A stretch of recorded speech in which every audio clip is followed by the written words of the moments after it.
You'll never be free until you stop needing approval.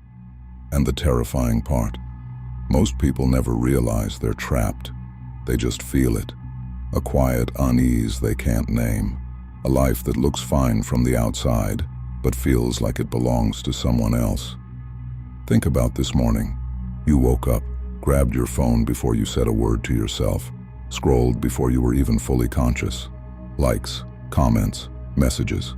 That tiny rush when something arrives, that quiet anxiety when nothing does. That's not a personality quirk. That's not just how you are. That's a cage, and the door was never locked. Here's what nobody tells you about approval seeking. It doesn't feel like weakness. It feels like caring. It feels like being thoughtful. It feels like being a good person. But underneath every one of those feelings is fear. Fear that without their approval, you are not enough. Marcus Aurelius ruled an empire, faced betrayal, managed plague, fought wars on multiple fronts, and wrote this to himself, privately, never intending anyone to read it. The opinion of others is not your concern, not as a boast, as a daily reminder, because even he felt the pull. If the most powerful man in the Roman Empire needed to remind himself daily that other people's opinions were irrelevant, what does that tell you about the rest of us? You've just finished a presentation, 6 months of work, 1 room, 20 faces, and before anyone has said a single word, your mind has already moved to imagined judgment. Did they like it? Did I sound confident? Did I impress them? You're not celebrating what you built. You're reacting to what you think people are thinking. That gap between what happened and what your mind decides it means, that's where your freedom is being stolen, 1 moment at a time. Here's the exercise that starts breaking the cycle. Every time you feel that pang of, did they like me? Pause. 1 question only. Am I doing this for me or for them? Just noticing the impulse creates space, and space is where choice lives. Marcus Aurelius, you have power over your mind, not outside events. Opinions have power only because you keep giving it to them. The moment you stop, everything changes. But noticing the trap is only the first step, because there's a deeper question most people never ask, and it's the one that actually sets you free. That's next. Chapter 2. Ask why it matters. Most people know they seek approval. They just never stop to ask why it feels so necessary. And that question, why does it matter, is the one that breaks the cycle. You're at a social gathering. Someone asks your opinion on something you actually believe, and watch what happens inside. Your mind hesitates. Fear moves in before thought does. You start editing your words before they leave your mouth, softening, qualifying, censoring, not because you don't know what you think, because you're calculating whether they'll approve of it. Stop. Ask the question most people never ask in that moment. Does their approval actually affect my life?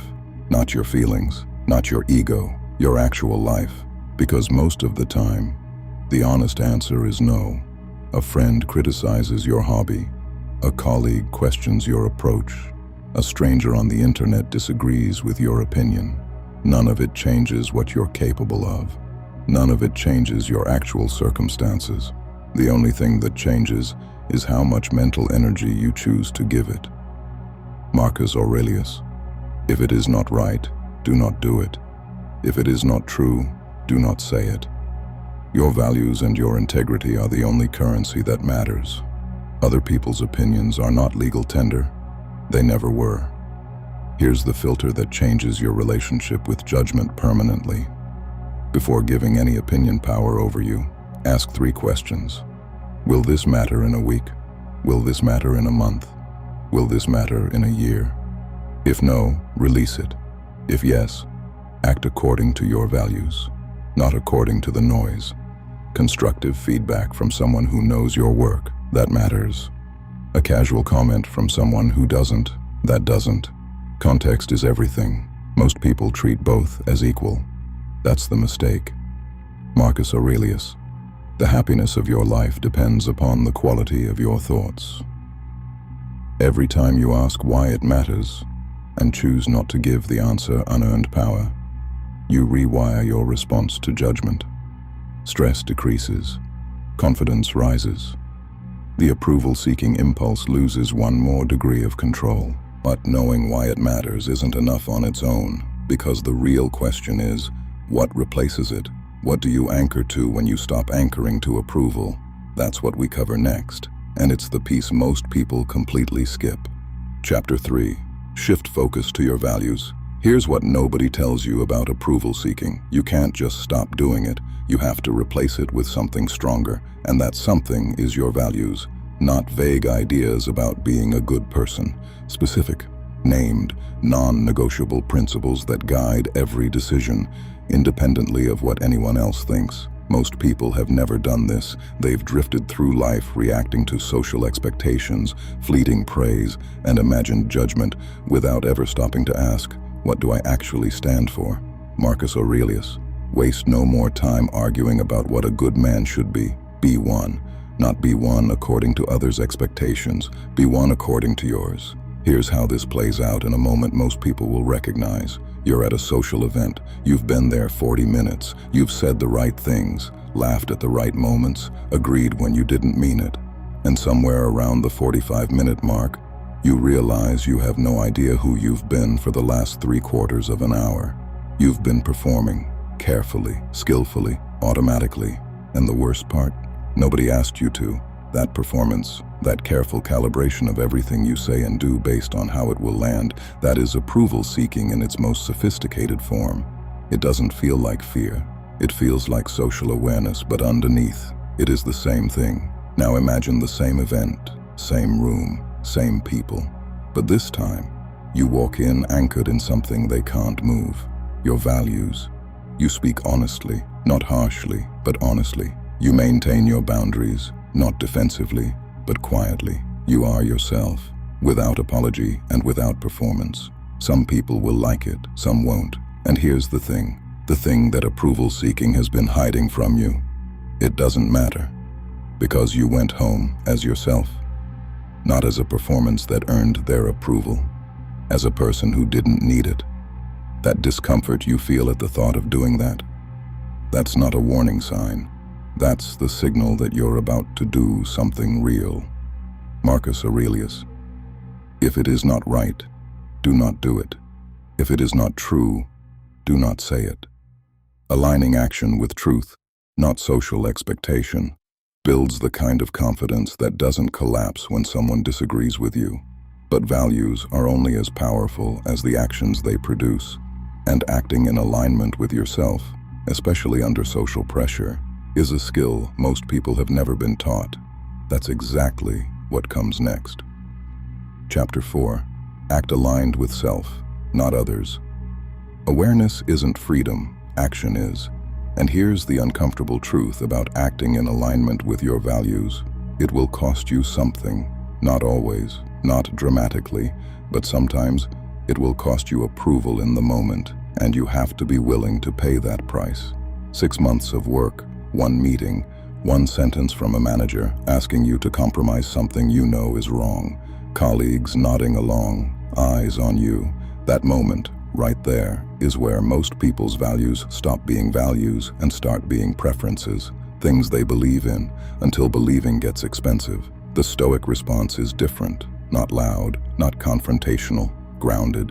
This doesn't align with what I know to be right, said calmly, said once, and held, regardless of what comes next. This is how identity is actually built, not in declarations, not in what you say you believe, in the micro decisions that happen when no one is watching, or when everyone is. 3 daily exercises that build this muscle. Keep a values checklist. Before acting, ask, does this serve my principles or someone else's approval?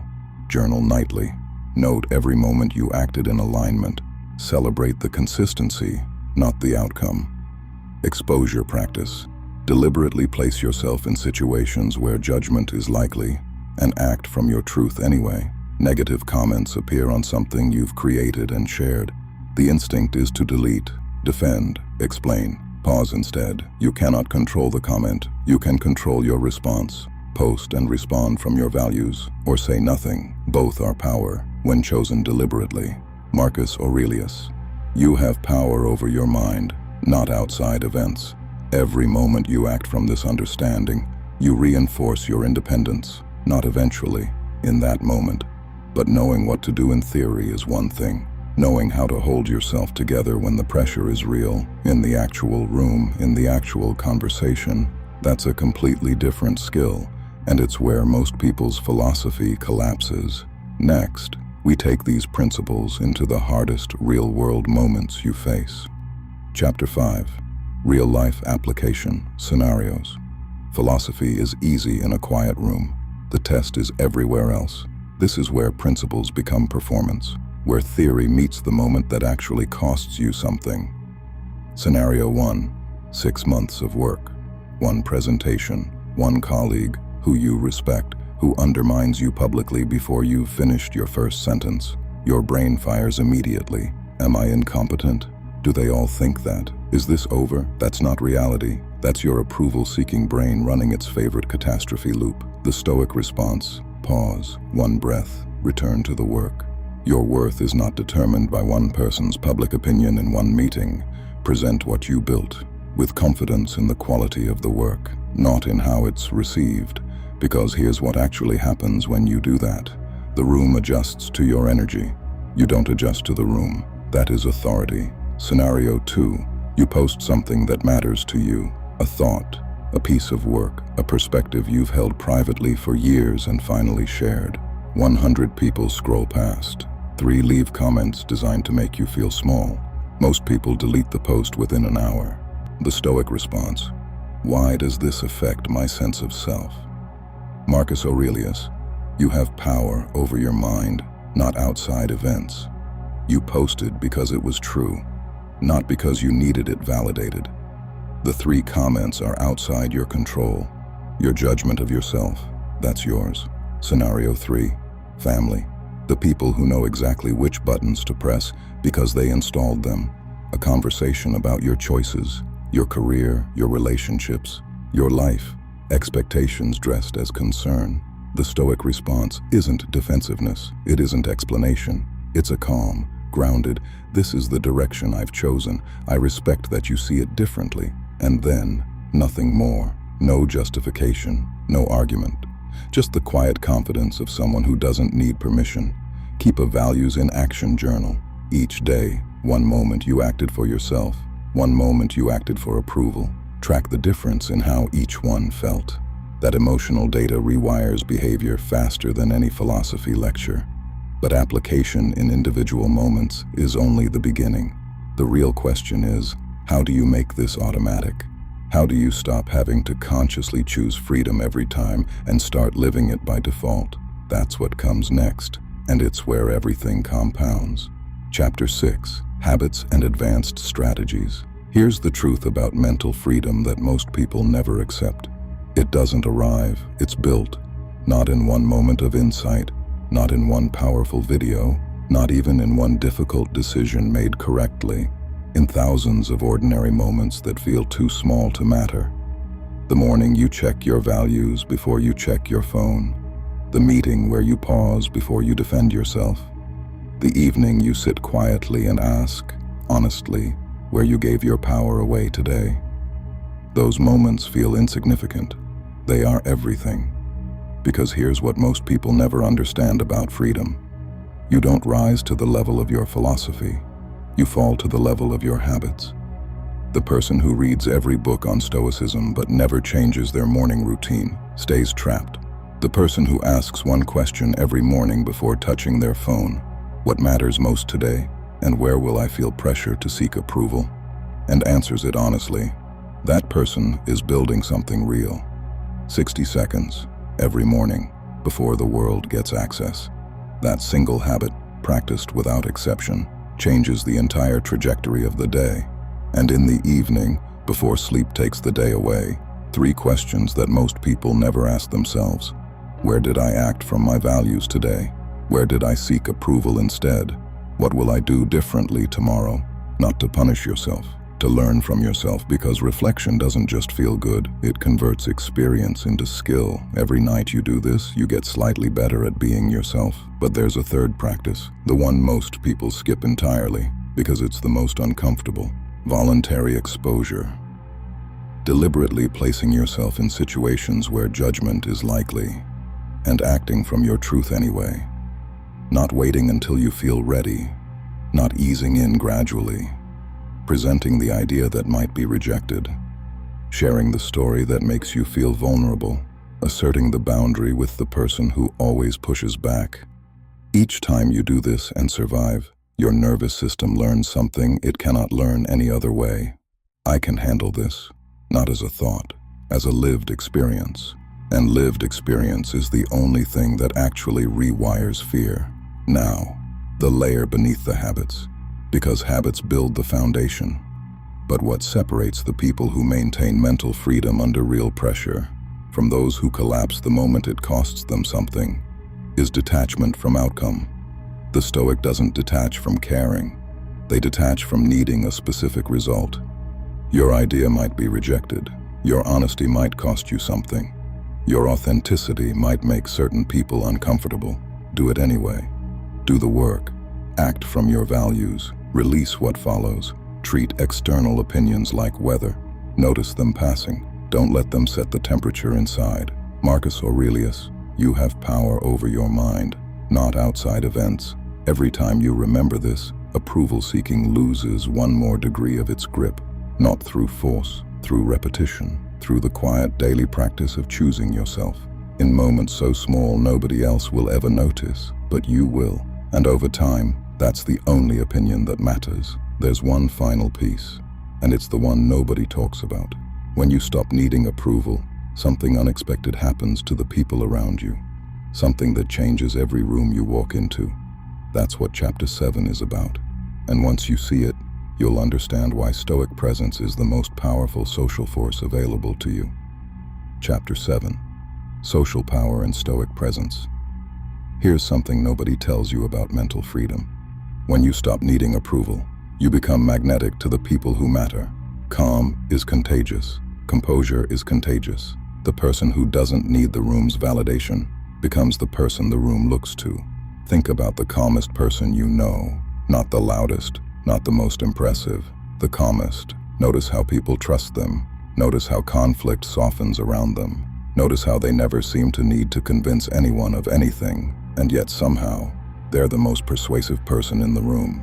That is Stoic presence, and it is built, not performed.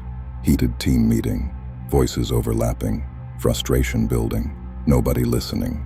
Then one person speaks slowly, lower tone, fewer words. One clear question. The room settles. That's not personality. That's trained composure operating in real time. Epictetus taught that we should not try to control others, only ourselves. And paradoxically, self-control is the most powerful form of social influence available. When you don't react emotionally, others adjust their behavior. When you don't escalate, conflict loses its fuel. You become the emotional anchor. Not because you're trying to be, because you've trained to be. Family conflict, someone provokes you deliberately. They know exactly which words to use. They've used them before. Emotional mind, defend your pride. Calm mind, protect your peace. You slow your breathing, you soften your voice. You choose fewer words. The escalation fails because it needs two people to work, and you've decided not to be one of them. Online hostility, provoking comments. Emotional bait designed to pull you out of your values. Most people react within seconds. Stoic response, observe, detach, choose silence or clarity.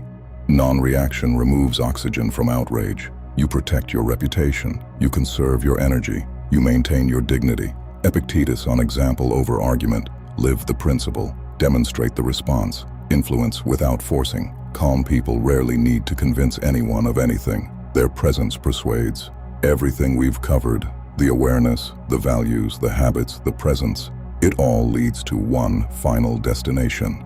Not a philosophy, not a practice, a state, a permanent internal condition where other people's opinions stop having jurisdiction over your choices, where judgment arrives and passes like weather, where you can be fully present in every relationship, every conversation, every room, without needing any of it to go a particular way. Most people read about this state in philosophy books. They admire it from a distance. They wonder if people like that actually exist. You are closer to it than you've ever been. And Chapter 8 contains the one final principle that makes it permanent. Not a habit, not a technique, a decision, one you make once, and that changes every decision that follows. Chapter 8, Ultimate Mental Freedom. This is where it ends, and where you begin. Most people never reach this point, not because the philosophy is too difficult, not because they lack intelligence or discipline, because they stop at insight. They read, they nod, they feel inspired, and then life happens, and the old patterns return. You've gone further than that. You've identified the approval-seeking moments, questioned why they matter, defined what you actually stand for, acted on it, even when it cost you, applied it in the rooms and conversations where it actually counted, built the daily habits that make it automatic, developed the social presence that comes from needing nothing from anyone. Now, the final principle, the one that holds all of it together. Marcus Aurelius. You have power over your mind, not outside events, not sometimes, not when it's convenient, not when the stakes are low, always. Your mental state, yours. Your reactions, yours. Your choices, yours. External opinions, praise, criticism, judgment, outside your power, and therefore outside your concern. This isn't about becoming cold or indifferent or disconnected from the people you love. It's about becoming unshakable, someone who can be fully present in every relationship, every conversation, every moment, without needing any of it to go a particular way. That is the deepest form of freedom available to a human being. Daily integration from here. Morning, anchor in your values before the world gets access. Midday, notice the approval-seeking impulse. Pause, choose. Evening, review. Celebrate alignment. Learn from the slips. Weekly, track the pattern. Watch the gap between impulse and action widen. One area, right now, where you seek approval that belongs to no one but you. Identify it. Pause. Act from your values instead. Feel the shift. That shift, repeated daily, is freedom becoming permanent. Marcus Aurelius. Waste no more time arguing about what a good man should be. Be one. Not tomorrow. Not when you feel ready. Not when you've figured out the perfect approach. Now. Because the life you want, the version of yourself that acts without needing permission, has always been one decision away. You just needed to stop waiting for someone to approve of it.